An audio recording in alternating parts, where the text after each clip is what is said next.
What is going on, everybody? Welcome back to another episode of Past the Barb. You are currently listening to the number one outdoor podcast in the world. I'm Ryan Pinkala. We got a great show coming at you tonight. We have an excellent guest joining us. I think this is going to be a really fun one. And tonight I got Barty Boy joining me. Sobe still absent from the pod. What's new? Okay, so we are not rolling with a full squad, but that is okay. This is PTB. And we will take it from here. Bart, what's going on, buddy? Not much. I am here. I am in attendance. I am back. I'm excited to chat about stuff. And, just like, I think we just harassed Sobe so badly for not fulfilling his bet that he's just starting to just not show up. Because I haven't heard from him in text since the Classic. I have not heard from him very much. I think the call out on stage, I think the Shame Sobe t-shirts, I think the onslaught of I think you've noticed it too, Pink. The onslaught of people tagging Sobe and us and me and you in people catching fish with Barbie rods and just stuff everywhere has intensified a lot. I mean, he's getting a proper tongue lashing over this whole situation, and I think it's coming to a head. It has to at some point. So, but no, maybe he's just not allowed back until things improve. I don't know. But I think maybe he's just weathering the storm, and that's just kind of how things are at this point. But I will say that if you're listening to this right now, please join PTB Nation if you're not already. Like, subscribe, share to a buddy, do something to help this thing grow. And if nothing else, do it so we have more people coming down on Mr. Sam Sobe for not fulfilling his bet of fishing with that damn Barbie pole. And so we can get a bit better budget, so maybe we can upgrade Pink's computer and Wi-Fi. Like, that'd be pretty cool. Yeah, we spend so much money on these guests week in and week out that we really need to start maybe spending some on us. You know what I'm saying? But yeah, man. No. So what you been up to lately? What you been doing? Or did I lose you? So, okay, I think we're all right. Okay, go for it. But yeah, we have a great guest joining us here in a little while.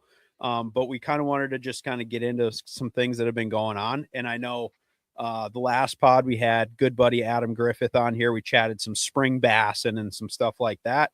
But I guess, dude, have you been doing much of any fishing? I know you got your boat right now. So I don't know what else you've been up to, if you've been able to partake in any bassing as of late. So I have not been bass fishing yet.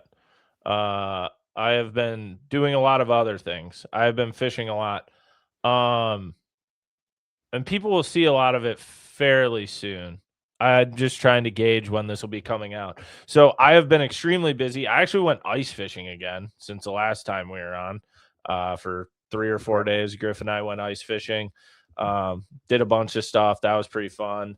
Glad to end the year there, kind of move on, but I didn't get to see you guys since the Classic and everything.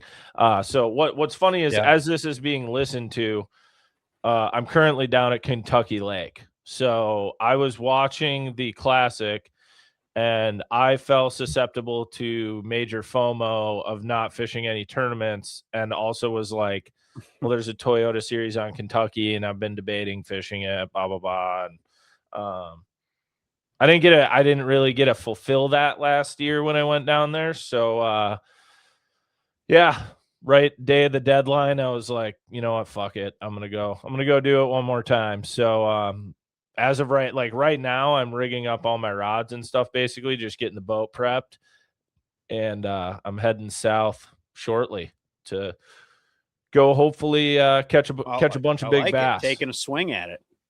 Yeah, man. I'm excited for it. I'm really excited. I mean, leading into the whole year, I mean, I'm doing, as people have seen, I'm posting some more videos now. I'm doing a lot more video stuff this next year, which I'm really excited about, like doing a ton more YouTube stuff. But last year, I did not fish very much with the whole just getting married, wedding, busy with business, doing everything. And heading into this year, I was just like, I cannot do that again. So, I just signed up for a bunch of stuff. So I got kicking it off with Kentucky. I signed up for a handful of other tournaments that I'm really psyched about, but mainly just, I mean, there's just so much stuff coming down the pipe, and we'll get to talk about a lot of it soon.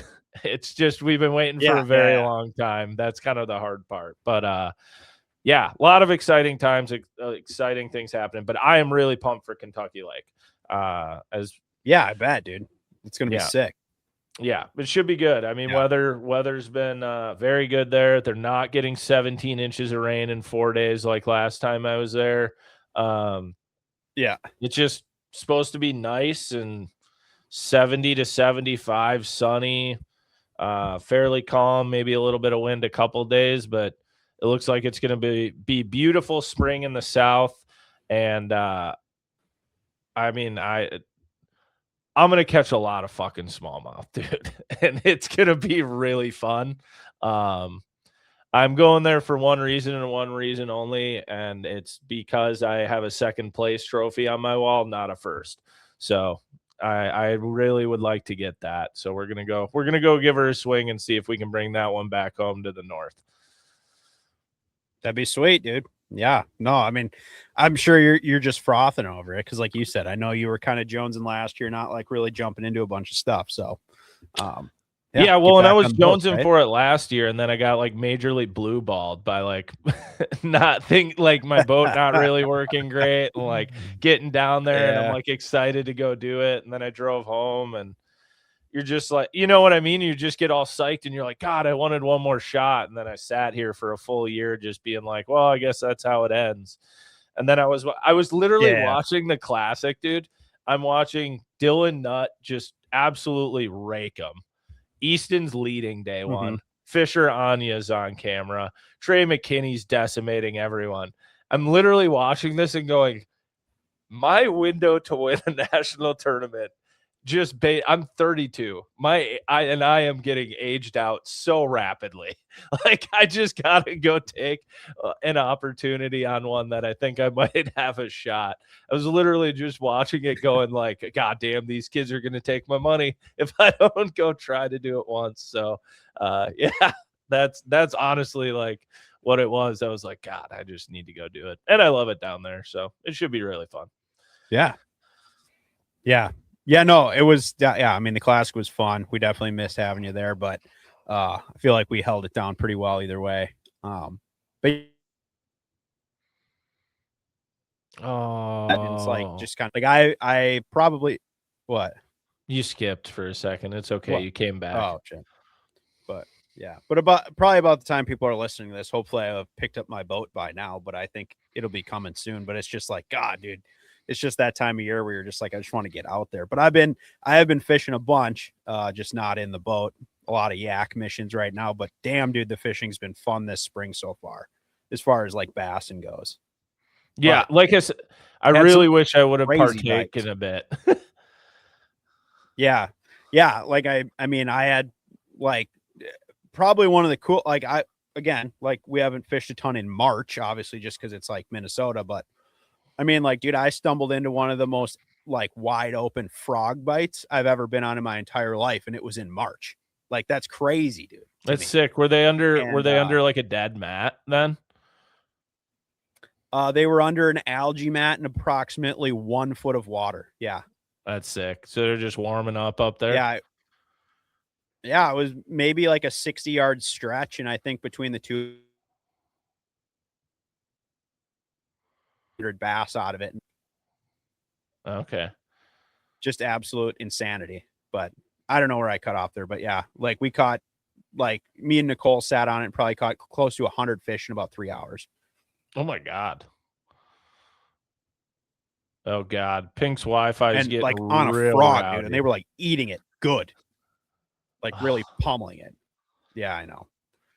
Yeah, your Wi-Fi is getting real rowdy. So the good news is here, maybe we'll have Pink leave and come back. He'll check on that. But the good news is we got a great guest tonight, and he's already here.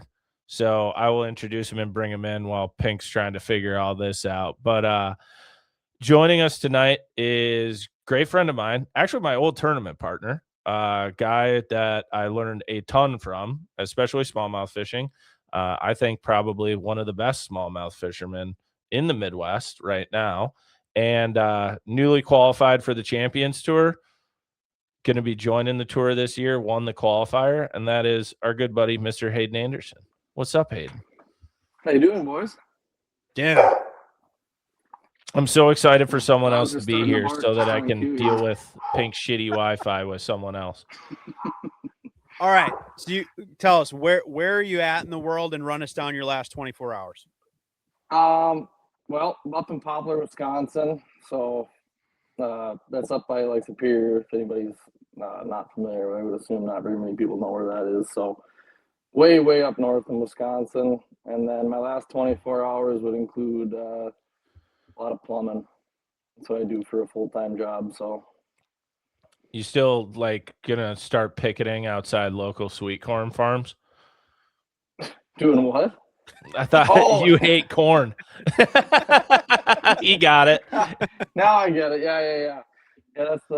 We run into a lot of corn. It's not usually, freshly prepared. So Jesus. It's his number one nemesis is corn. He hates August. Yeah. Unbelievable. Yeah, you'll have some of that. You're You guys also hear me all going right and to. everything? Oh yeah, dude. Okay, Yeah, good. you're all good. I probably have a similar situation to Pink with the Wi-Fi and problems. everything, but I'm not even using my Wi-Fi. I'm just using my phone and my just my data or whatever. So hopefully, Yeah, the good news is if Pink uses either, it's terrible. So really, It is. It's truly bad. Yeah. brutal. Gotta get Elon on that. Yeah, we might need it. Yeah, I'm Somehow we calling have him, to dude. get him. We have to get him that in Egan. Like he's in the cities. He's not even remote. You'd think I was though, dude. Yeah. Right. You would think Maybe. he lived in Poplar, actually. Yeah, you'd think exactly. You'd think you'd be my next door neighbor. Yeah. So Hayden, are you buckling down? You guys are supposed to get a bunch of snow, aren't you? Yeah, I know. I just heard the guys at work talking about that today. Supposed to get like 7 inches or something on, I don't know if it's Wednesday or Thursday. Your lake's got to I'm be not, pretty locked up still around you, right? Oh yeah. Yeah, we still got, I saw like a local ice report just the other day, like 22 inches or something still on a couple of the lakes. Oh, geez. So like, I think some of the like shorelines are starting to go, but for the most part, like majority of the lakes are locked up tight for at least the foreseeable future. I'm kind of thinking like sometime after April 20th, probably around here, we should have majority of the lakes, I think, will be open, but that's pretty standard around there though, isn't it? It is. Honestly, anything that's open before like April 15th, that's kind of a bonus. Normal is, mid to end of April is pretty typical. Gotcha. Yeah. Well, you got out over the weekend though, didn't you? Yeah. I actually I had a bunch of trailer work done on my my boat trailer. It was, I mean, you know how bad that has been for me the last couple of years. So I finally kicked out a little bit of cash, got that all fixed up, and that was down in Forest Lake or nearby anyway. So then I just figured, well, might as well just pick it up and keep driving south, and we went down to Iowa and caught a bunch of smallmouth. Nice. Was the bite good? So, honestly, not as good as in the past. I like, when you and I have been there before, and it was really, really good then, I thought. And then, it was probably the worst trip numbers wise, but we caught some nice fish. Did you go to both Spirit and Bogie, or did you just do Spirit? We did both. Was Spirit really bad? Numbers wise, it wasn't as good as it has been. It was better because I was down there a little bit. I was down there a few days before you. Okay. And I messed around out there, and they were not any. I didn't catch any. I didn't try for very long, but like they weren't anywhere where they had been before. And I was like, I don't know if they're not here yet or what. Was the water still really clear when you were there? Like way clearer than previously? I don't know if I'd say clearer than previous, but it was definitely, I don't know, it was what I remembered it, most when clear. I was there, I could see down like 11 feet, and I was like, this isn't right. Yeah. Yeah, that's it. Yeah. No, we caught. I want to say we maybe caught 10 in like 3 hours there, so like it was not very good. But we Okay. had like 21 pounds when we left, so I mean I was pretty happy with that. But Nice. Yeah. it wasn't great. But then we were like, all right, let's get out of here, because there was all of a sudden like probably half a dozen other bass boats showed up, and I'm like, okay, this isn't really the most fun lake to be sharing all these spots with. So we left, and we're like, there's a little bit more room to spread out on Okoboji, so we went over there and fished for a little while. But Sunday overall, the bite just wasn't that good. And Saturday, it was blowing like 35 miles an hour, so it was like, didn't catch very many on Saturday because we were super. It was like literally one of the worst days I've ever fished in the wind. Damn. Yeah. Like, Iowa's so bad. so It was bad. insane. Well, it It's always ridiculous. is bad, but it's like usually it's like 25 miles an hour bad, where it's like, okay, this sucks, but like you can manage because the lakes aren't that big. On Saturday, it was, I would say sustained 25 to 30 with like 40-mile-an-hour gusts. Like it was hard to like stand on the front deck sometimes. We Oh were my even gosh. in like somewhat protected water, but it was so bad. I bet you like only 20% of our casts were actually productive. Like, you know what I mean? Like you make a cast at some fish that you see on scope, or there's some rocks where you think some fish might be sitting, but it's like, I can't feel my bait, Yeah. Yeah. Like, I don't know, I know I'm on the bottom, but like the water's so cold, you need to be moving your bait like really slow. And meanwhile, the I wind feel drag like, on your yeah, line I is feel actually like, behind your bait from the wind drag, and you're like pulling it uphill, yeah, basically. right. It was a battle the whole way through, but we made do. It's It was, always fun to go down there. well, and like just, yeah, I literally don't have an option around here to even launch a boat, so I was just happy to be fishing, and we caught fish, so I mean, really can't complain. Yeah. Well, yeah, All and right. there'll be plenty of open water in central Minnesota and stuff by the next time you want to go out. So Yeah. you'll be all good there. Well, yeah, sweet. Yeah. So before we jump into all this other stuff, give us like a little obviously you're tournament angler, certified bass assassin, fishing guide, plumber, obviously. Give us a little rundown how you got to where you're at now. Where did the Hayden Anderson fishing start out? Probably started when I was like a little kid. My dad's a teacher full time, and him and another buddy of his, they do like a steining business in the summer, to keep kind of making money all summer while they're not teaching. And so when I was younger, I would like tag along, and a lot of the houses that they stay in would be on like lake homes. So I would be, 8 or 9 years old, or maybe even younger, and going with fishing with, off the dock. They'd always ask like, oh, do you mind if my kid comes with, fishes off the dock? And, nobody ever cared. So I'd be fishing off the dock or wading the shoreline. And Did you ever get like a really juice dock that was like super, super good and you still remember it? And you're like, Dad, can you please stay in that place again? there was definitely like houses I remembered, and like I would, I wouldn't be shy about it. My dad would be like, "Oh man, he really liked that place." So like maybe a couple years later, when they'd be staying in that place, he'd be like, "Oh yeah, we're going back to, whatever it was." And I'd be like, "Yes, this place was bomb." Like, yeah. But like I didn't realize at the time. I didn't realize, of course, how like dynamite docks can be for shallow bass. But yeah, so I think that's kind of where my bug. Like if we're going way back, that's where the bug for bass fishing really started. Just because like every lake has bass, so it's like what I was always catching growing up.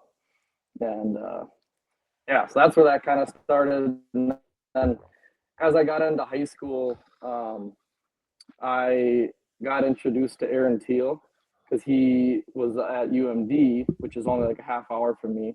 And my dad would always like, Aaron would be like in the papers sometimes, like the local news Tribune or whatever. Yeah, because he was doing like Shields stuff, wasn't he? Yep, he was. Yeah, he was big with Shields at the time.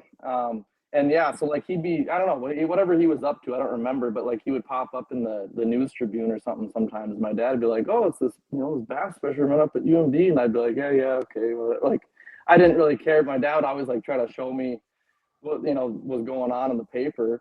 Well, one day there was like the whatever the sports show is that comes to Duluth, and he was doing a seminar And so my dad's like, hey, let's swing in there. Let's go, see, this is Aaron. That's the guy I've been talking about in the paper. So we pop into the seminar. And there was like nobody in there. Yeah. Maybe like one other person. It was because it's Duluth, Minnesota. Nobody cares about bass fishing. Like just, so it just was that's just the way it was. So we pop in there. Long story short, I get to know Aaron. He wants to go fishing. So we end up going fishing together that summer. And I was probably a sophomore in high school.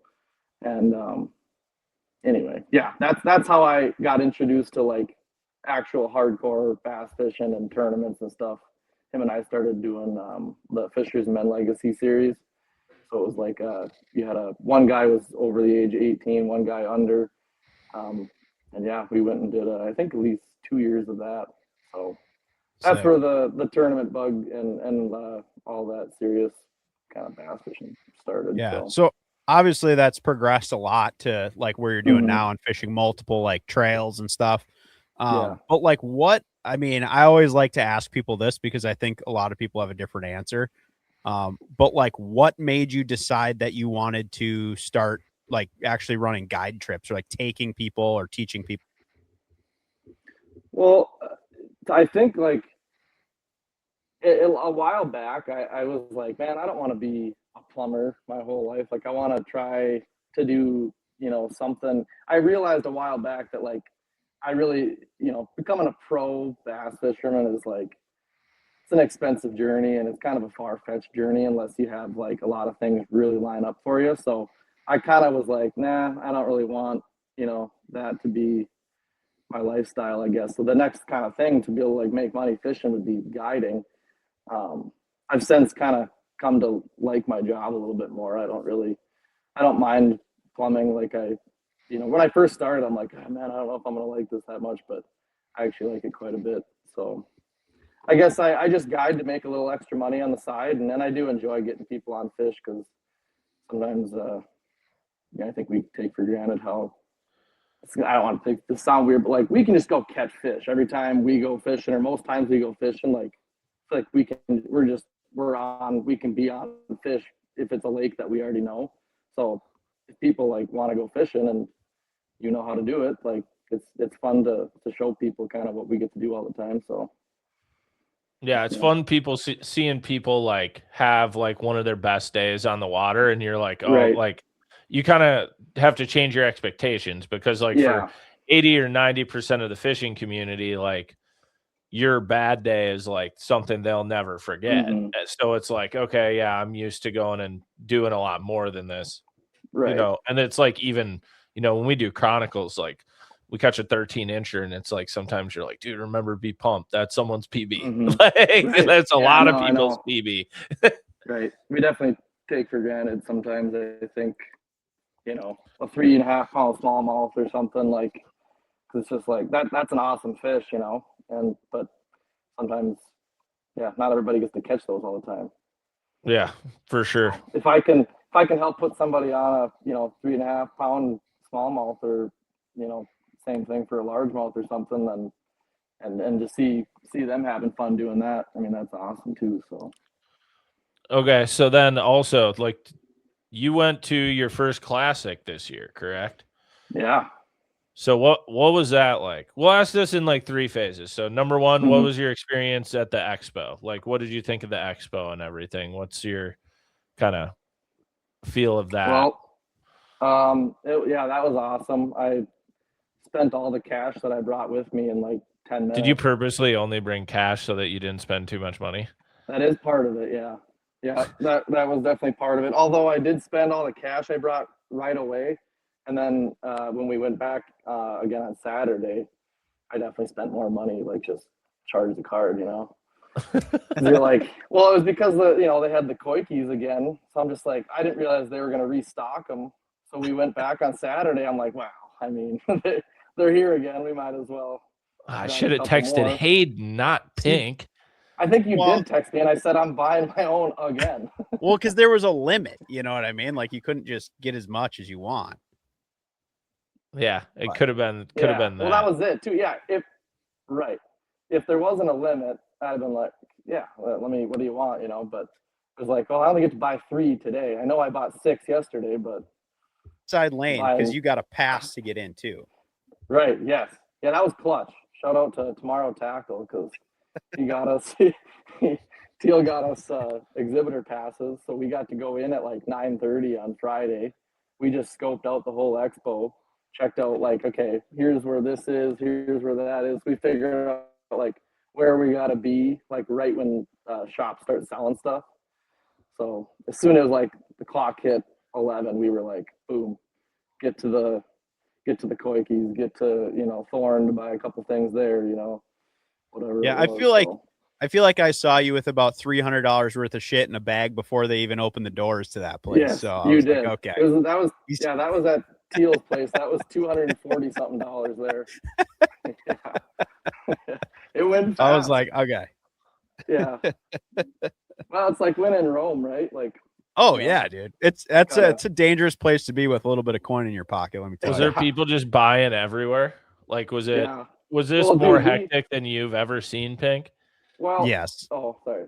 Yeah, I thought it was pretty crazy. I mean, I hadn't been to one before, but we really lucked out on the Coike thing right away on the Friday morning because we, like I said, we got to scope it out. We knew to be there like right away, so we got in before any of the general public got in, and so we were just there waiting. And it was like, okay, we're selling stuff now, and it's like, okay, well, we have a handful of this, handful of that. Well, it was the next day when they restocked and they posted it on socials. So it was like, I didn't see it, but I saw the video of just like a line of people. It was insane. And people were running, dude. Like it Yeah. was mental. Like I think I even sent Bart a video. I was like, this is stupid, dude. Yeah.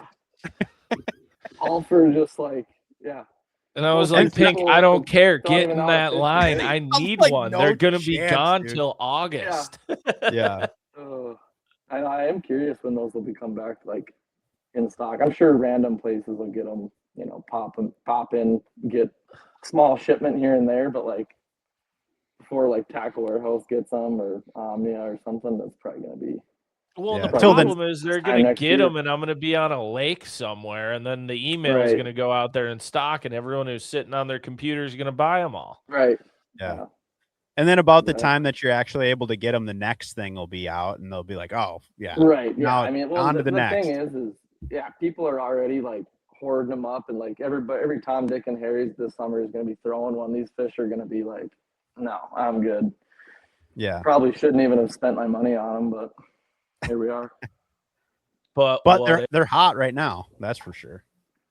Yeah. Wonder how they are ice fishing. Yeah. Well, No shit. Yeah.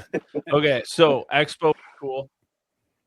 So then overall, like, what was your expectations coming into the Classic? Like, what did you want to see, and like, what did you feel like you did Knoxville well, and like, just I think so. Definitely. Yeah. I knew Knoxville was like the place to be to be a spectator at the Classic. I knew that was the place to be. I mean, everybody talks about it who's already been to one. So when I knew they were going back, I was telling Harrison and JP and the other boys, like, we gotta make sure we go. So we made it down, and I would say that was a 10 out of 10 experience. That was a lot of fun. Nightlife was great. Obviously, everybody that you end up, Pink and I and Sobe, we all joined together at a bar or two. So yeah, were you also a part of the Monster Bash? Yeah, we went up to dinner with Blake that night, and he tried to get us to come the night before, and we just got busy. I don't know, whatever else we were doing. We just had other plans, and we're eating dinner with him that Saturday night. I think that's what night it was, and he's like, yeah, the Monster boys were disappointed. The bar tab wasn't very high last night. We got to bring our A game tonight. We're like, oh geez. So we're like, all right, yeah, we're gonna come by tonight. We didn't know what to expect. When we get there, and it's like, yeah, free drinks. You got It was bumping, dude. Yeah, it was dude. That was a really good time. Yeah, you like walk up and immediately people are like, whoa, hey, who are you? You got a wristband? I'm like, oh, we're with Blake. He's like one of your guys. The little like, hey, Oklahoman back he's there? right here. Yeah, you can't see him behind me. He's about 5'1", but he's there. Right. Yeah, no, we're cool. We're with him. Yeah. Oh, that's sick. Yeah, I was jealous of all that. I wanted to make it down. When I saw it was Knoxville, I was like, hell yeah, I want to go. And then it did not line up well with wife birthday, maid of honor wedding, and honeymoon. I was like, can't make it happen, unfortunately. Yeah. It'll be there again, you know. Yeah, I just based on how good it's been in Knoxville, I don't see them not going back. Right. Well, and they only rotate between like 3 venues anyways, so. Yeah. Well, and I mean, this was one of the most entertaining classics I've watched from a viewer standpoint. I thought it was awesome. Especially yeah, now that you say that, that was one of the biggest bummers, is just because when you are at the classic, you definitely don't take in as much live as you normally would. And I assumed, based on other tournaments that have been there, like, I'm like, oh, this is like perfect, because like we're going to be at the classic. It's a great venue. Also, Knoxville fishing, kind of boring, so we're not going to miss out on too much. Like, we're just going to get to have fun and be at the classic. Well, turns out they're smashing 5, 6, and 7 pounders. I'm like, this actually would have been a really good one to watch too, you know. But I thought we were going to be, you know, like we weren't going to be missing much. But yeah, turns out, Pandora's box got opened. Yeah. So, yeah. Yeah, it was fun down there. I'm glad I ran into you there too. It was a good time. But yeah, so I guess beyond that, I mean, obviously, I know you've been posting a little bit. You've been doing some fishing lately. That looks like it's been pretty damn fun. Where have you just been slinking around in Iowa pretty much, it sounds like, and then just waiting for open water back home? Yeah, pretty much. Yeah, like I said, I just the first weekend on the water was just the other day. So hopefully this weekend get out somewhere. Weather looks not the greatest, but now that I've already like scratched the itch and made it happen once, I'm kind of like, well, can't sit at home now. You know, there's open water within an hour or 2 away, so kind of got to just go do it, because I don't like sitting home when I know I could be fishing. Oh, for sure. So, I don't know where, but try to go somewhere this weekend. So what all stuff are you fishing this year? Like, what's your kind of like season look like? Definitely my main focus is going to be Champs Tour, just being that it's my first year in. Definitely want to focus hard on that, just because it's so competitive and you're fishing at so many good guys for the Midwest. So it's like you can't really slack on that. I'll jump in a few different like open tournaments around Hayward, or you know, just local stuff like that. Maybe some other stuff in Minnesota. But yeah, my primary focus will be Champions Tour. Well, yeah. So I think we'll do a little bit of a season preview with you, because we haven't previewed the Champions Tour season yet. But first, before we dive into that, so you won the first ever Champions Tour qualifier. I don't know if you've really talked about that anywhere else previously, but like it was out on Lake Coronis in September. And I know everybody was very intrigued to see just what the qualifier would be like how many people wanted to get in, like you know what I mean? Just like, what's the buzz actually? And it filled up with 50. It was 50 out there, right? Or was it 40? Yeah, 50 boats. It was tight. Yeah. So 50 boats filled up like snap of a finger, basically. And Coronis is 3,000 acres. Maybe I would say, yeah, we might be off a little, but I wouldn't argue it. Yeah, I would say it's probably about that. Not huge, but yeah. So qualifying for the Champions Tour, that's one thing that changed, is there was a big cut at the end of last year because the field had been up at around 70 boats for a little while there, and wanted to get it back to around that 50 range. It seemed to be the goal. And then they were having a qualifier to fill up some spots. So 6 people were going to qualify. And like I said, there was a lot of buzz around it and everything. But so for you, Hayden, having never fished Every Fish Counts, like going into practice, like what was your game plan for this compared to 5 fish? Or like, what was your thought process going into it compared to anything else? Thought process was, I mean, obviously you just got to go and find the most fish. So what I did was, I think it was 2 or 3 weeks before the tournament, I went down there and basically I just made like a day trip, and I basically just planned on scanning the whole lake. Like I'd been there a couple of other times before, but just like late in the fall fishing for smallmouth with buddies. So like nothing that I had known previous really was helpful during the tournament. I kind of knew going into it that it was probably going to be a largemouth thing just because the largemouth had been blowing up in there. So basically I went down, scanned like every inch of the lake, like spent like 8 or 10 hours just zigzagging the whole lake, looking for anything I could, and quickly realized that like most of the grass in the whole lake looked terrible. Like there wasn't like, you know, from what I've been told, there used to be good coontail in there, and like used to be like nice deep weed lines, and there was like nothing. Like you could find a little bit of coontail here and there, but it was like very few and far between.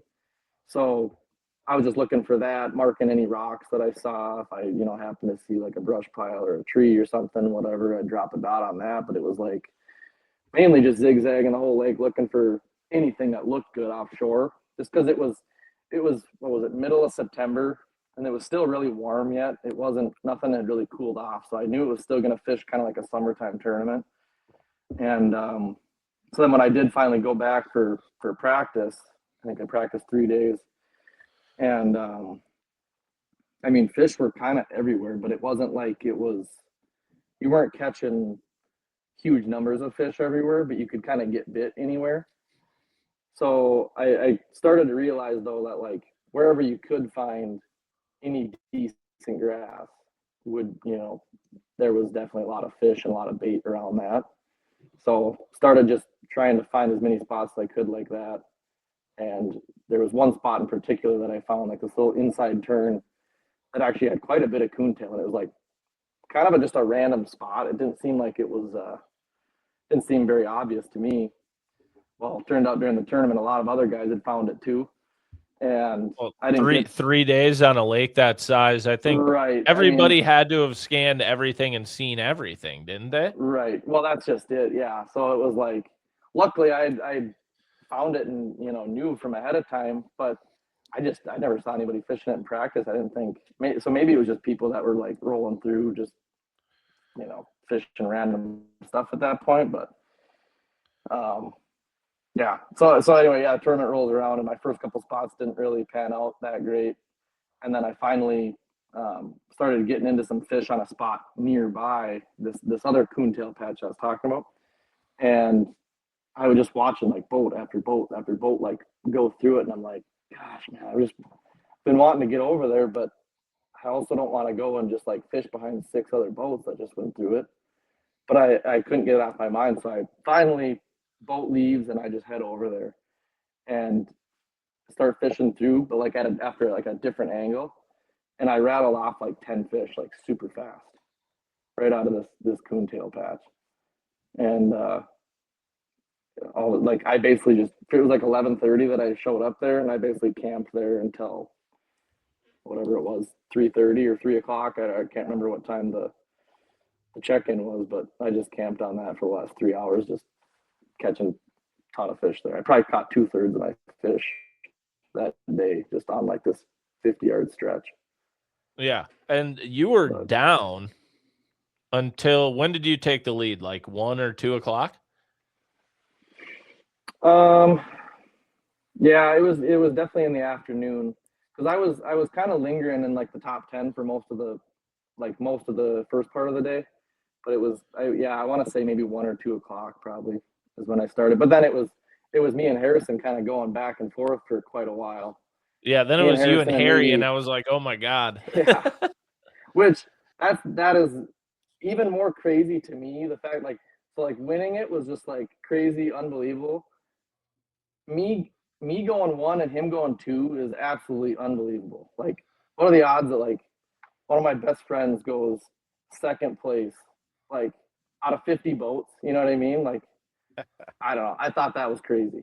So like, yeah, and like, did you run into him much during the day, or was he doing something we never completely fished different? The same spot once. No, I right at the end of the day, it was pretty funny though. He was only about 75 yards away, you know, on another spot peeling on fish too. So it was like him and I were going blow for a long time, and yeah. So that, yeah. he wasn't that far away, so it was like we're hearing our names and like go back and forth, and I'm just kind of like, oh hey, keep it up, but like slow down a little bit. So That's because that was your first every fish. Yeah, that was my first time doing every fish. So going into it, I mean, obviously, I think you end up catching a lot of the fish on like one specific bait. But like, did you go into it thinking I'm just going to fish my confidence stuff, or were you just like any means necessary? Well, in practice, I wasn't having the greatest practice. The first day or two, I was going into it thinking like, all right, drop shot, like a Nico rig, Ned rig, stuff like that, or jig worm would probably be really good. And it was like most of those just weren't getting bit that well. But then all of a sudden, I just started throwing, I just kind of started locking a jig worm in my hand. And I don't know if it was the motor oil or the chartreuse head. Maybe it was just both in conjunction. I mean, it's like, Minnesota staple. But all of a sudden, it was like they'd never seen it before. And it was like every spot that I checked on the last day of practice, they were just gagging it. So I'm just like, well, I kind of went all in on that. Like, all right, I'm rigging up 3 of these for tomorrow, and we're going to just see what happens. And sure enough, that was what I caught all but one fish on. I caught 42 fish, and 41 of them were on the chartreuse motor oil. So having it been your first event and everything, so like what did you think of the format? Like the whole thing and like all that? It is super fun. Granted, my sample size is one tournament and it went really, really good. So I might I love this shit. Yeah, I know. That's what I was saying. I'm like, I really enjoyed it, but I also can see how you could absolutely hate it if you're having a bad day. You're gonna hate that. Because it's like you got your marshal or whatever it is every 5 or 10 minutes telling you, how far, who's in the lead and how far back you are. So like the first little while, I can't remember his last name, but I think it was this kid named Jackson. He went out to like a really early lead. And I remember thinking to myself around like 10 o'clock, like, all right, well, we're not winning this. We're just going to fish for second place, because he was so far ahead at the time. Yeah, he was up by like, I swear, like 30 or 40 pounds at one point. I think he was. He was just on a super good size average. Like he was catching like 3 and 4 pounders, whereas the rest of us were catching like 1.5 to 2.5 pounders. And yeah, he would have won a 5-fish tournament that day. But yeah, it's like knowing what's going on, you can use it to your advantage, but it can also really spin you out. And I remember, early in that day, like being like, oh, man, all right, we're not winning this thing, but we can still qualify. We just got to keep our heads down. But little did I know, the biggest thing was just like finally getting into a little bit of a groove, and you don't realize how quick you can start to pick away at that lead if the leader starts slowing up a little bit. Like, then all of a sudden you just start stacking 2-pound fish on top of each other. You start to whittle away at that lead a lot quicker than you would think. But yeah, well, I enjoyed the format. I mean, I can see it being really stressful too. Well, and it's also like I've filmed the Champions Tour for 6 years now, so I've seen how all the events go down from like behind the scenes. I get to see a lot of it.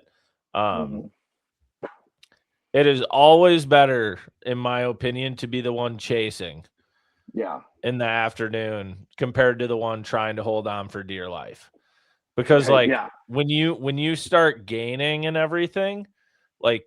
It seems like people make a lot better decisions than when they're trying to hold on. And it's a lot easier. It's like once you get in a good rhythm, it seems like it's easier to chase someone down than to hold someone off. As weird, it's weird. It sounds weird, but until you're in that like mental moment, and like Hayden you got to kind of experience both, right? Because like you chase Jackson down past him. But then all of a sudden, Harrison chased you down. Yeah. So, like, you know what I mean? You got in the lead, and you're like, holy cow, I'm in the lead. And then all of a sudden, it's like Harrison Nelson, 1 pound back. And you're like, what? Yep. Yeah, I know. That was, well, like you said, it's definitely better to be the guy chasing. And so the big turning point for me, I think that day was, sometime around I don't know, mid morning when I my first spot was like my starting spot. I only caught 2 fish, and I'm like, I thought I was gonna catch like 15 here. You know, that's why I started here. Didn't pan out. My next spot, I couldn't get on it. Somebody was there. Third spot that I went to, caught 1 fish, and then left that spot. And then I'm like, was driving by this hump, and I'm like, there's nobody on this. Like, I got 5 bites here in practice. I gotta stop on this. So I stopped there, and I rattled off 8 bites like really quick, or caught 8 fish. And then when I got my update after those 8 fish, that I was in like, I think like 5th place or something. And I'm like I didn't think I'd been catching them that well. And I'm like, man, if I'm in 5th place and I'm like, all I've caught is, whatever it is, 10 or 11 fish. Like, okay, like I just needed, it was my sign to like just keep doing what I was doing. Cause I was probably about to start like running around like a chicken with my head cut off, which is not my style. Anybody who knows me knows I like to like camp out and just like milk spots for everything they're worth, and just kind of like, if I can mill around and not be starting the motor every 5 minutes, then that's my comfort zone. So when I realized that I could just kind of keep doing that, that really helped me lock in, and I was able to, just keep doing my thing. And then, yeah, just as the day went on, I just started picking away. Next thing you know, I was in 3rd place, 2nd place, and then I was leading or whatever early afternoon, and then kind of went back and forth with Harrison. And then ultimately, the last hour it was that blackout, so we didn't get to know where we were sitting after 2:00. Yeah. So it was like, crap, I got to keep catching them, That was my bite had kind of died on that spot, but I was like, I was about to leave, and I'm just like, but there's so many fish here still, you can still see them on scope, but I'm like, I just gotta, so I just stuck it out on that spot instead of leaving. Cause I'm like, I think I can at least catch a couple more here instead of leaving, and you don't know. So then I just kind of stayed on that spot and ended up catching, I think, like only 2 more fish in the last hour, but luckily it was enough to still win. Yeah, for sure. No, that's super cool. I had a blast watching it. I mean, speaking from, like I said, filming everything and all that, I'm just excited to see the 6 new guys coming in. Like, to me, it seems like it's a lot of youth. I think all those guys who qualified are under the age of 30. I think so, yeah. All young guys, which is super cool. And then also, like, it seems like everyone who's qualifying is like really excited to be there and be a part of the Champions Tour, right? Like, you signed up because of like everything you've been seeing online, or like why did you decide to fish to try to qualify? It's just the most competitive trail in the whole Midwest, So I wanted to be a part of it. So when I made the decision to want to do it, I was like, okay, I'm gonna have to be quick on the computer and make sure I sign up fast, because that's how it had been previously. And I kind of figured like, okay, I might have to just get on a waiting list for a year, but I want to do this. Well, then all of a sudden it was announced that there was going to be the qualifiers, and I'm like, oh crap! Now you can't just be quick on the computer. Now you got to like qualify to get into it, which I think is great though, because it's going to make the tour even more and more competitive. Like it's the only fair way to like make it, basically instead of being fast on the computer, now you gotta prove yourself, if you want to be a part of it. So I think it's a good way to go. But yeah, so when I found out, it was like, you gotta qualify. You can't just be fast on the computer. So yeah. Well, so run us down quick. How many guys actually qualify through the qualifiers to join the Champs Tour now each year? I think this year it was 5, but I think next year it'll be 7. Okay. Does that sound right, Bart? I think because there's 2 I thought it was 6 of you, or was it 5? No, you had to be top 5 for this one. Okay, then it was 5. Because there's 2 qualifiers this year. I feel like it's 6 this next year, but I could be wrong. I haven't talked to Dan on it. It's right around there. Wasn't there a high school kid that qualified in like a completely separate tournament? That sound right? Or am I? That might be. I don't know. That might be where you're getting. I'm not going to speak on it because I don't know for sure. I know that the qualifiers this next year, it'll be like 5 to 7. It's somewhere in there. I don't know the for sure number right now. I haven't talked to Dane about that specifically.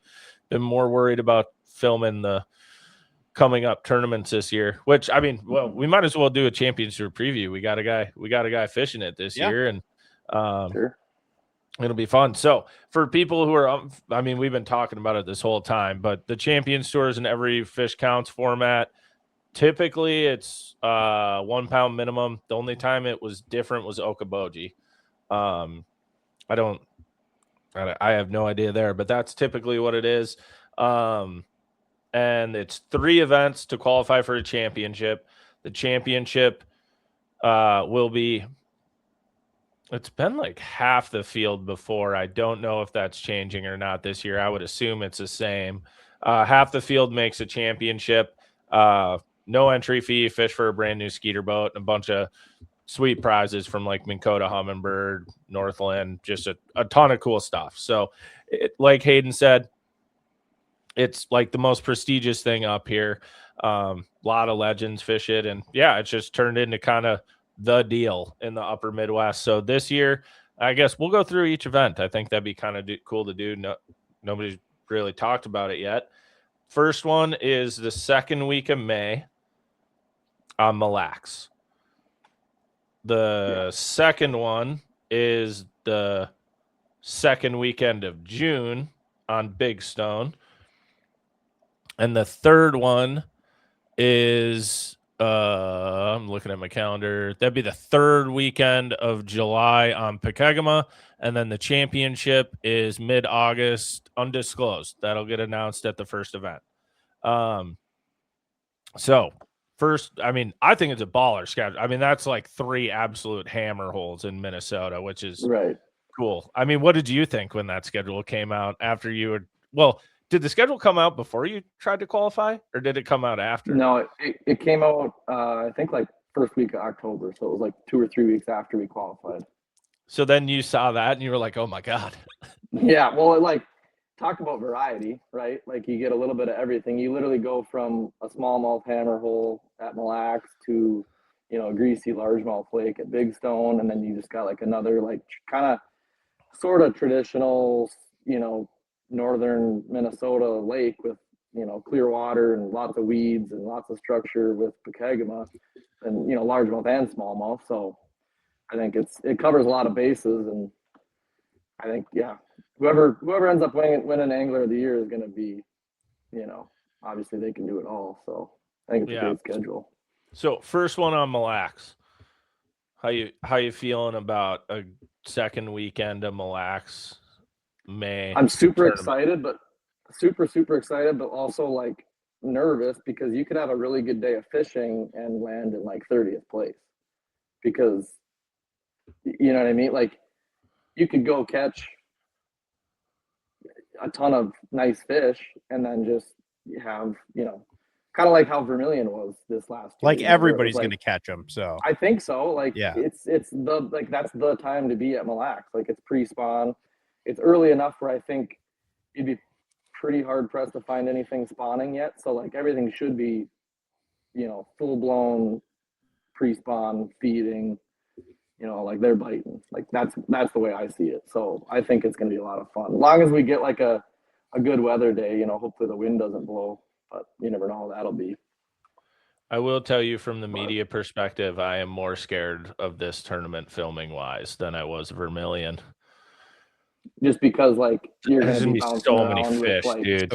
Just all of a sudden, so many big fish are going to get caught and just getting around. Like it's just going to be the footage to go through. Like Vermilion was ridiculous. Yeah. And this is going to be ridiculous. You might as well just set aside like a month to get ready and edit this one. Yeah. I would think though, from like a competitor standpoint, though, it's a tricky one because there are a ton of big ones.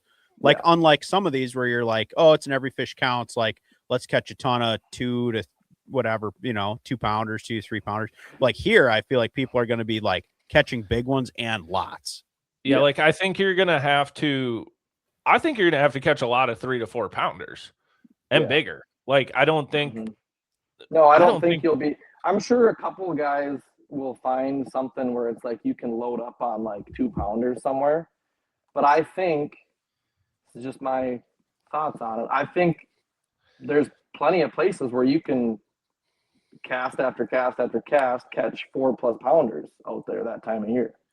So And I think, mean, I think you got to be on, like, you can't just be on a lot of fish. You got to be on a lot of good fish and like big fish. and I But I I don't know. also We'll think see what like, happens. But that's, dude, when that Vermilion record got set, everyone was like, never. It will never get beaten. Right. 260 whatever pounds Hunter caught.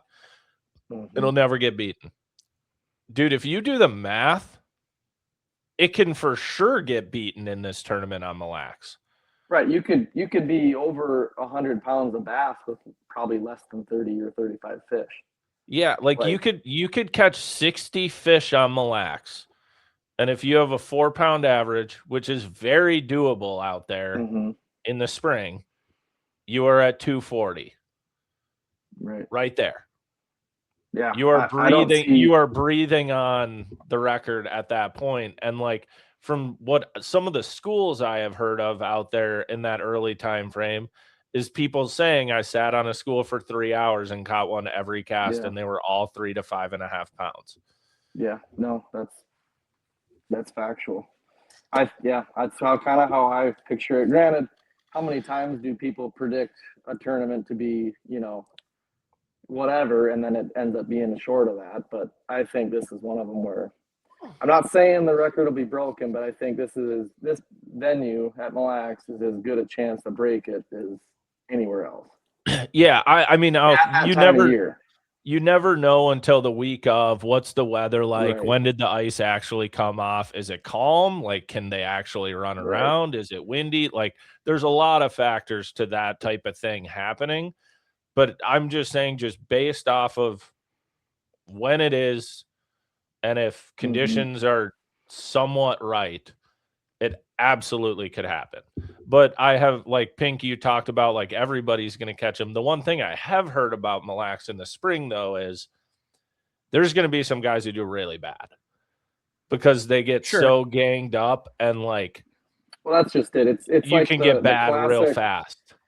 It's the classic Al Linder phrase of like 90% of the fish are in 10% of the lake. Like, that couldn't be more true right after, the ice comes off. Granted, if the ice comes off soon and the water has a chance to warm up, then of course they'll spread out a lot more. But if it's like, okay, the ice doesn't pop off until 2 weeks before, which I think it'll come off sooner than that, but I think it'll be about the time yours will be gone, like mid to third week of April. Yeah. Yeah. So like if it ends up being late, I mean, anyway, just fish aren't going to be as spread out and easy to find.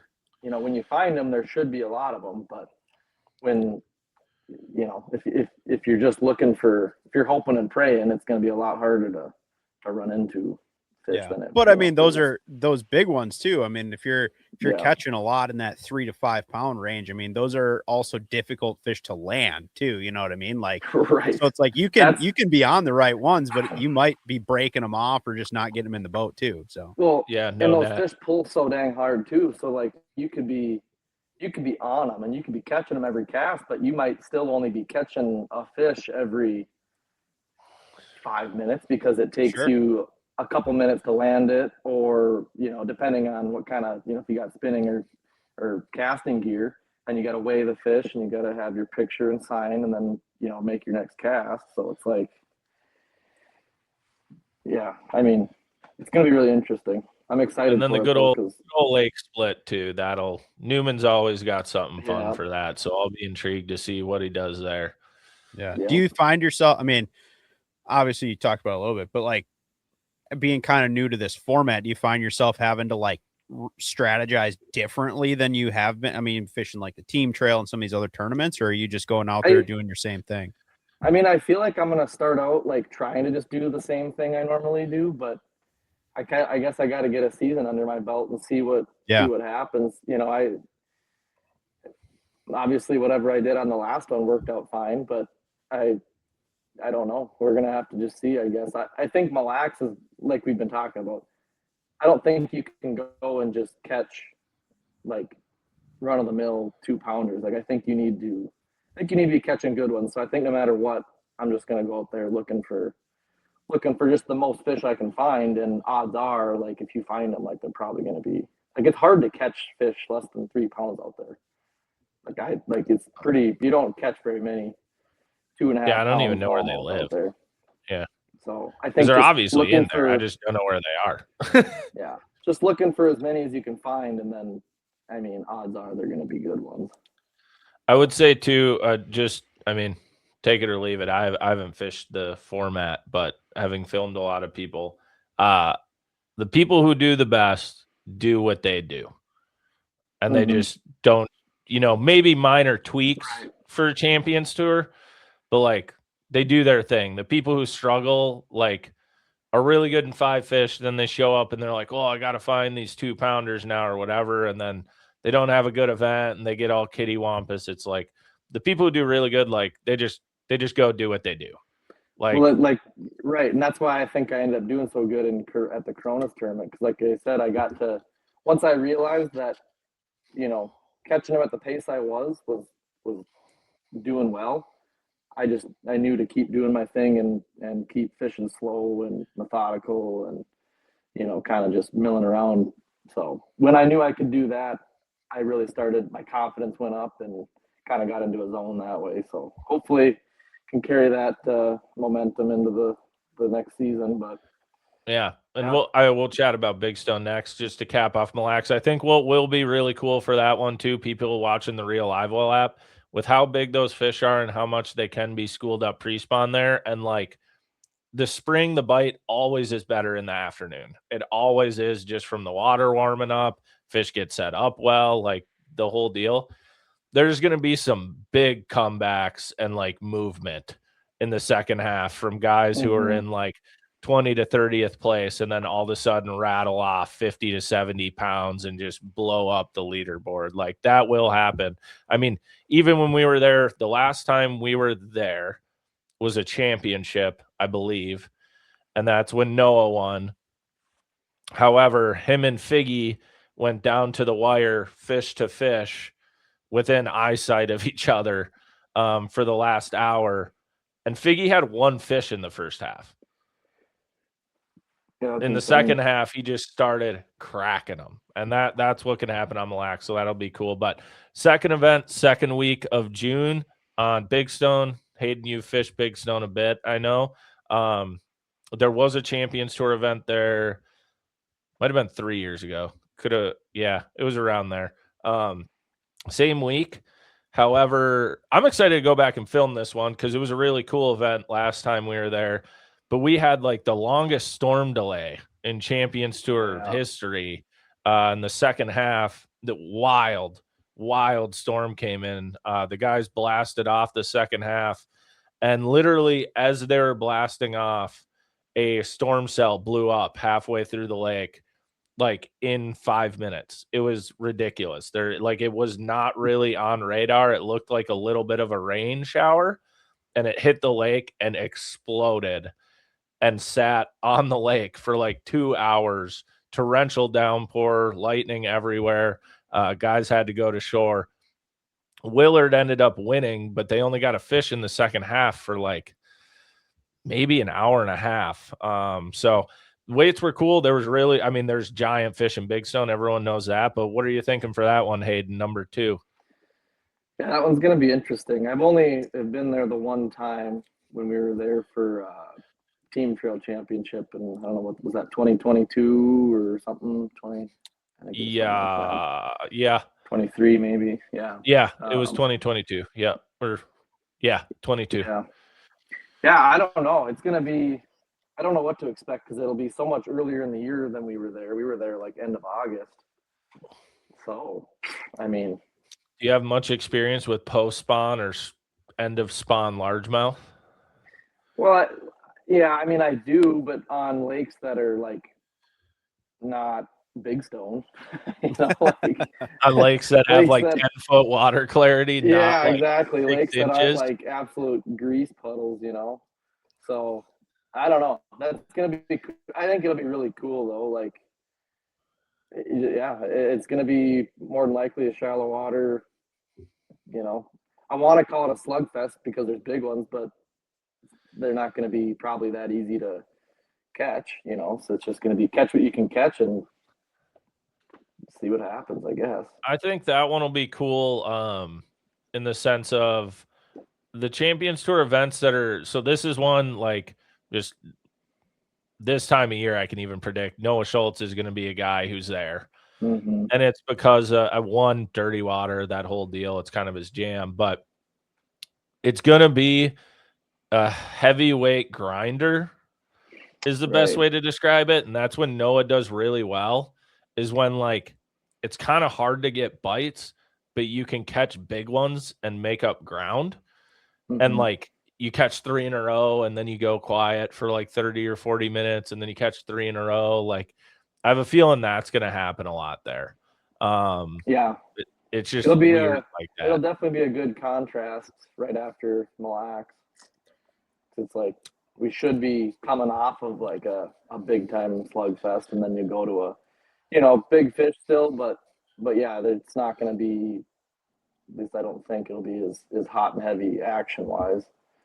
And we're going to be going from like a large number of spinning rods on a front deck to if there is a spinning rod on the front deck of Big Stone that time of year, I think it'll be pretty interesting. I think. Yeah. No, it'll be cool. It's fun to just get up shallow and have a tournament like that. Not too many places that I get to fish tournaments in that where you really get to like just kind of flip and frog and throw a jig and just get back to kind of just simple bassing. Get your boat real dirty. Yeah, you get a little green slime on it when you pull it off. You can get some power poles by that event or some Raptors. Hopefully, maybe I'll just do good enough at the Mille Lacs tournament. Maybe I'll win some Raptors or something like that, and then I can put those on. Because don't they give away, like if you place like somewhere in the top 10 or something? Yeah, I think it depends on the event. I don't know what Humminbird Minn Kota have given. They've been longtime supporters of the Champions Tour, and each year, sometimes it's like they give Explorer units, sometimes it's Helixes or Mega Lives or Raptors or trolling motors. There's always different stuff. So you could make a petition with Dane that if he got Raptors, you should be like, you should put those in the prize pack in Mille Lacs because I think some people might use them. Yeah, I like that. You're like, I don't want to win that. He's like, let me get those Raptors though. What do I get? Like third? What do I need to get? Well, sure, I'll win it, and maybe I'll just buy it with the winnings, or if I have to land in like 5th place and get some Raptors, I mean that'd be fine too. Just PSA to Champions Tour anglers: if Hayden wins Mille Lacs, he will find the guy who got Raptors and come offer you cash at the ramp. Like he will take. Exactly. Yeah. No, that'd be ideal. I bought the boat from Dane with no Raptors on it, and then I've always kind of been more of an offshore guy, so I generally I'm like, it'd be nice to have Raptors, but also like I wouldn't use them a ton, and it's like they're not giving them away, they're not cheap, so I'm like, whatever. Would Tracy get on pad with Raptors? Well, I have all lithiums in the back now, so it kind of should offset. I might, took out a lot of weight with getting lithiums now, so. Oh, that should help a lot, actually. Did you do that just like this off season? I got them right in like the very end of fall last year. I had like 2 or 3 outings with all lithiums and Champions Tour winning. Well, I was, I mean, I needed to do something, and I kind of just was like, screw it. I mean, getting AGMs, like good AGMs are still expensive anyway, so I'm like, whatever. I'm just gonna get some lithium, especially going into next year. It'll be nice to like have reliable batteries going into it. The ones that'll last forever too. So then the last one, Pekegama, which, I mean, if there was a home lake for you in Minnesota, it would probably be Pekegama, wouldn't it? Definitely. Yeah, that's by far my most favorite lake to fish a tournament on. Yeah. Granted, it's always been 5-fish tournaments, so I guess we'll see how it goes for every fish counts, but that lake is, I mean, to me, there's not a more fun lake to have a tournament on. Like, just because of what I like to do and how I like to approach the lake, I just think it's so much fun. Have you ever fished Pekegama? Like it's got everything, but. No, I haven't been up there. You would love it. Also, giant muskies that are like not surveyed or talked about. I don't know how they got in there, but Right. they're in there. I know.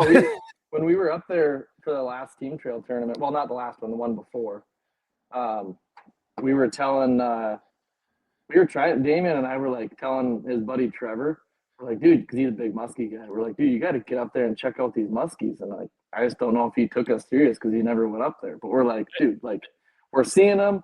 I think like Brad and Mike caught one, like a giant. Yeah, Wyatt broke one off. I had one chase Yeah. me to the boat, chase a fluke straight It's to the like- boat. Like there's muskies in here. They're big and they appear to be pretty dumb. So like maybe you They're want to get on this gigantic. trend before Yeah. like I mean, a I'd bunch check of it other out. people. I You didn't might want to see. cut this out of the pod, the Pink, and then you can get up there and Yeah, hopefully nobody Well, I else don't- knows. they're literally not shown on like the DNR survey report or anything. They haven't been Really? stocked. They're That's not weird. on. Because I looked it up after, like when we got back that day, I was like, I think I saw a muskie, and I was like, there's not even muskie signs at the ramps. Sure. And then like I looked and it says they're not in there, and I was like, I swear I saw one. And then the next day, Brad and Mike had a picture of a giant one, and then Wyatt broke Yeah. one off. And I was Mhm. like, okay, so we're all running into muskies, but it says there's not Right. muskies in here. Yeah, And I think there's a number of lakes in that area though that have, muskie, like pretty big muskies that people catch that I don't think there's a lot of information on. Yeah. But Yeah. oh, that event's gonna be super cool. We haven't been there for the Champions Tour in a long time. I think the last time we were there was the first year I filmed the Champions Tour, which Noah would have won that, been right? 2020. Noah won it. No. But every time they've been there a couple times through the Champions Tour history. And if you look at every time they've been there, like it's always down to the wire. Like it's always a Yeah. barn burner. Mhm. Whether it's like a 40-pound barn burner or an 80-pound barn burner, it's kind of like golf. It just always Yeah. shapes up really good. No, that's gonna be an awesome one. It's a great Champions Tour venue just because it's it's got largemouth, smallmouth, and it's got kind of no matter how you split the lake, there's fish to catch all over. So it's like I don't know how you can never really be upset with however they split the lake. So you got It's kind of north, a hard south, lake east, to and west. split too. Yeah, it is. But like, yeah, you can do. It is literally one of the most diverse systems in like the whole state because you've got shallow smallmouth, deep smallmouth, shallow largemouth, deep smallmouth, roaming smallmouth. You got heavy cover largemouth, dock fish. You got the river. that's what I mean, like heavy cover. Like you can go up the river. Like there's, yeah. I don't know how many other places in the state. I'm sure there's a couple others I can't think of, but it's super super diverse place to fish. So Yeah. whoever wins that is like more than likely going to have to do a little bit of everything too, unless you really get dialed on one pattern. Yeah, I think when Noah won it, he had he didn't catch that many smallmouth, but he targeted smallmouth Mhm. and he caught a handful of big ones, probably 5 to 10 of them, like 3 to 4.5 pounders.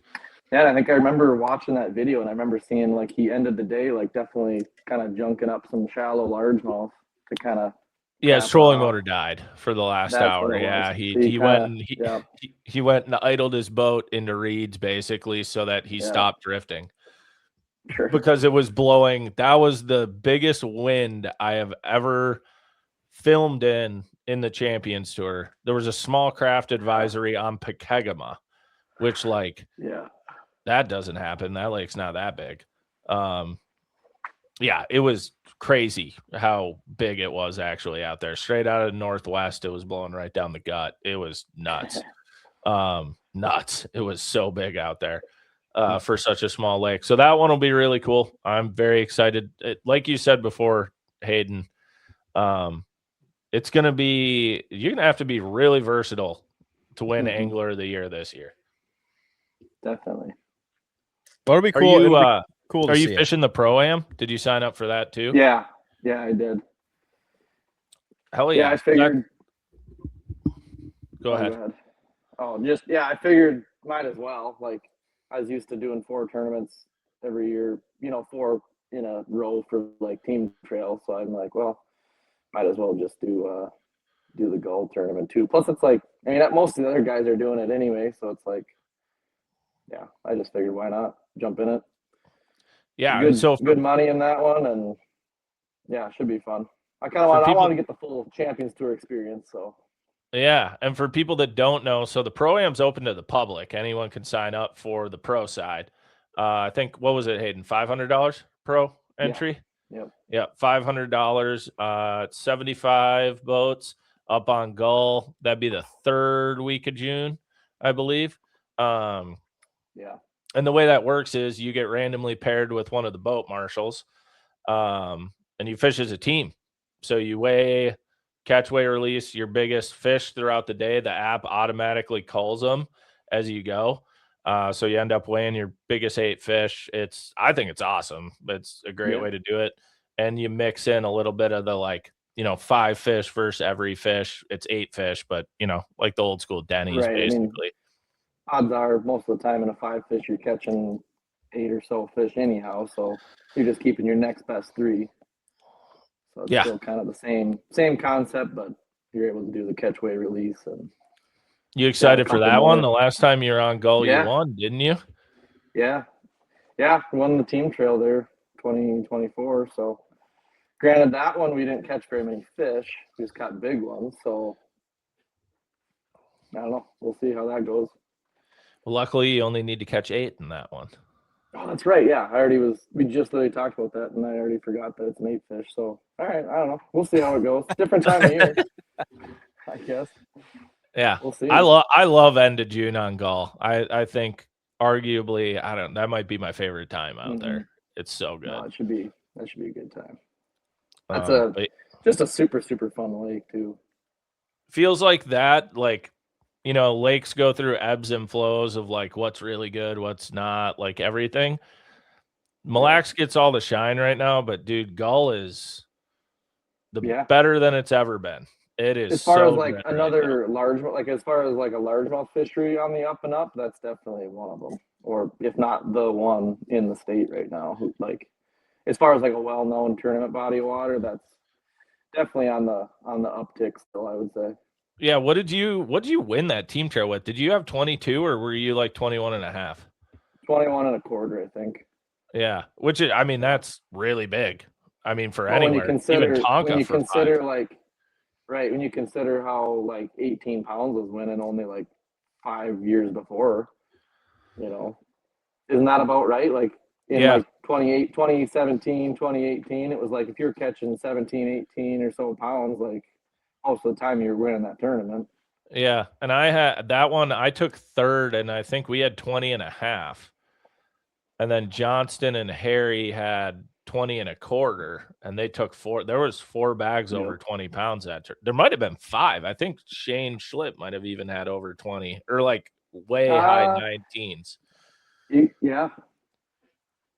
Either way, there was a lot of very big bags. Yeah. Yeah, when we were thinking about like what it was going to take to be, in the top 10 for that one, we were like, I feel like I remember we were talking like, if you get like 17 pounds, you should be, scaring the top 10. But then I think 17 pounds was like, I don't even think it got a check. Third place. Yeah, I think extremely good weights all the way down the board if you looked at the leaderboard for that one. Yeah, that'll be really, really good. But yeah, Champions Tour should be sick. I think you're probably really excited to get after it, huh, Hayden? I am. Yeah, I'm very, very excited. You'll get to start practicing for like 3 weeks.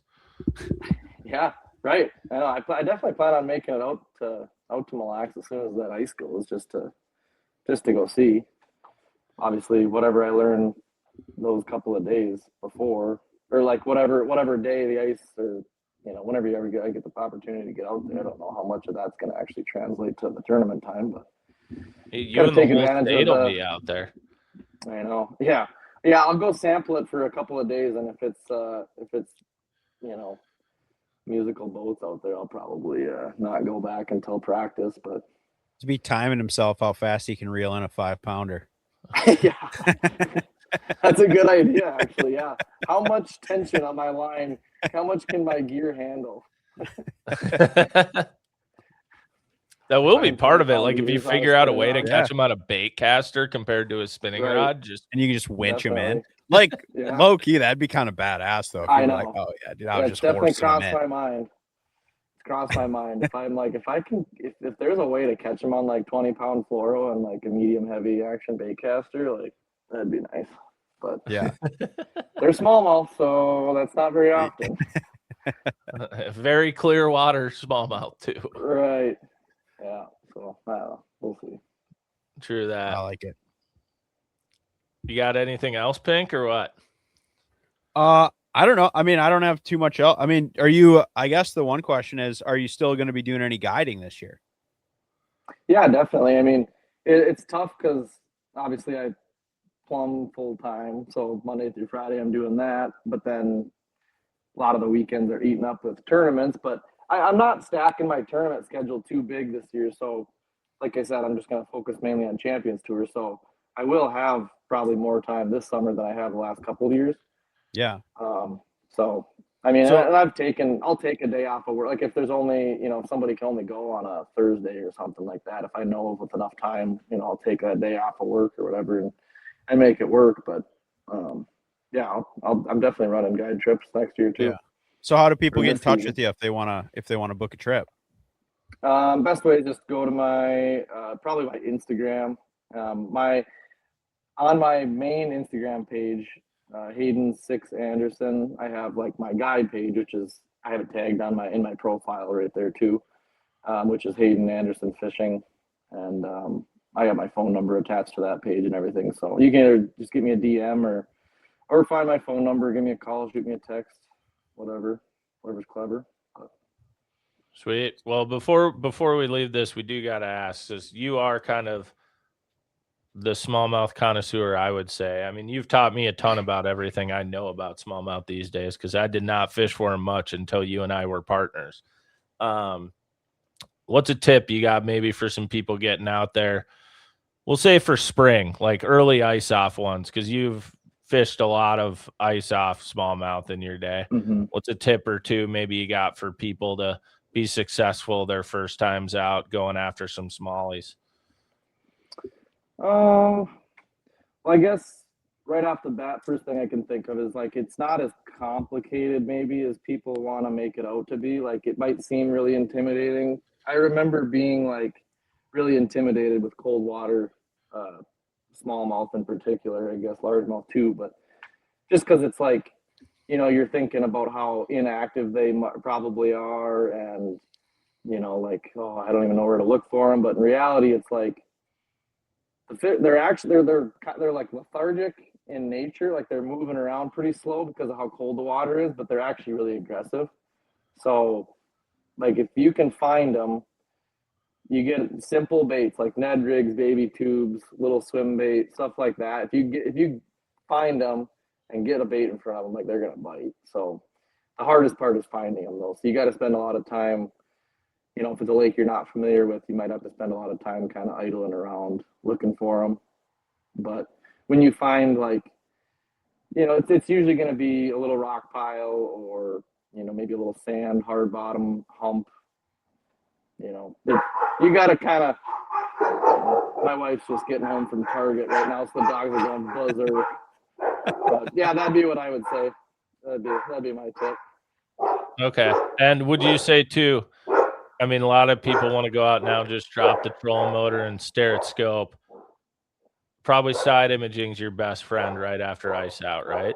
Definitely. Yeah, definitely side image is going to be your best friend to find like spots, but then also if you get on where you're pretty sure there's going to be some fish, I mean, using scope to make good casts at targets, because a lot of times you're not going to see them. They're going to be pretty tight to bottom. So just using it to make good casts at them is going to be your best bet. But It's the time of year when you reel them in and they got mud on their bellies.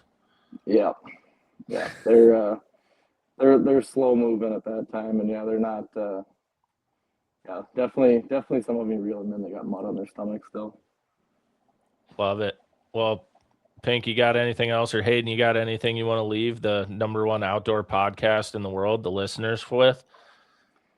No, thanks for having me. I long time listener, first time caller, so appreciate you guys having me on.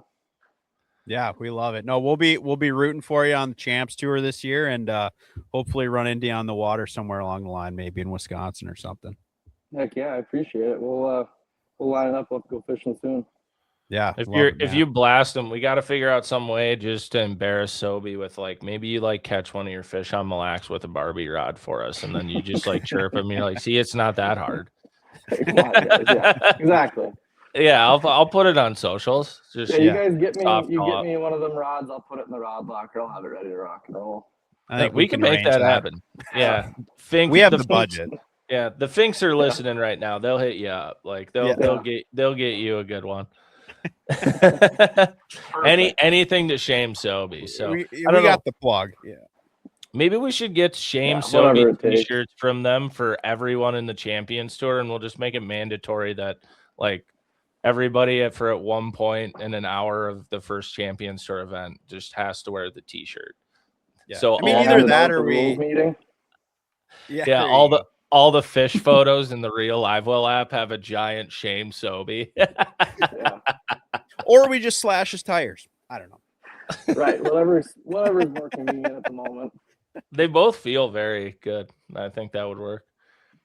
But all right, Hayden, thanks for coming. We'll let you go say hi to the wife, say hi to Alicia, and Will do. Yeah, thanks for joining. Yeah, appreciate you guys having me. All right, later, dude. All right, peace. See ya. All right, that is our boy Hayden Anderson, absolute smallmouth stick. Yeah, should be he's going to be a handful on the Champions Tour this year. He definitely will be. He's a fish catcher. Yeah, excited to see how it plays out, and I think it's always cool when somebody new gets in there to just kind of see what happens, right? Yeah, for sure. It should be good, and yeah, it's crazy to think. I mean, right now we're recording this. It's the last day of March. You're listening to this. It's April. Like we're open water. It is rolling now. Yeah, game on, as it were. Game on. Tournament season's coming up. Here we go, baby. Summer's here. Best time of year. We all endured winter. We did the ice fishing. It was fun. Now we get to enjoy why we all stay in the upper Midwest all year long. Get to enjoy the great 6 months we're about to have. Yeah, no kidding. Holy cow. I'm looking forward to it. Lots of good stuff to come, no doubt. Got anything else, or are we good? I think we're good on this one. We'll wrap this one up. We got lots more coming on Past the Barb, lots of good guests. We didn't get to a couple of the segments this time, but we will tear them down next time. Keep an eye on our social media pages. If you made it this far, thank you so much for listening to this thing all the way to the end.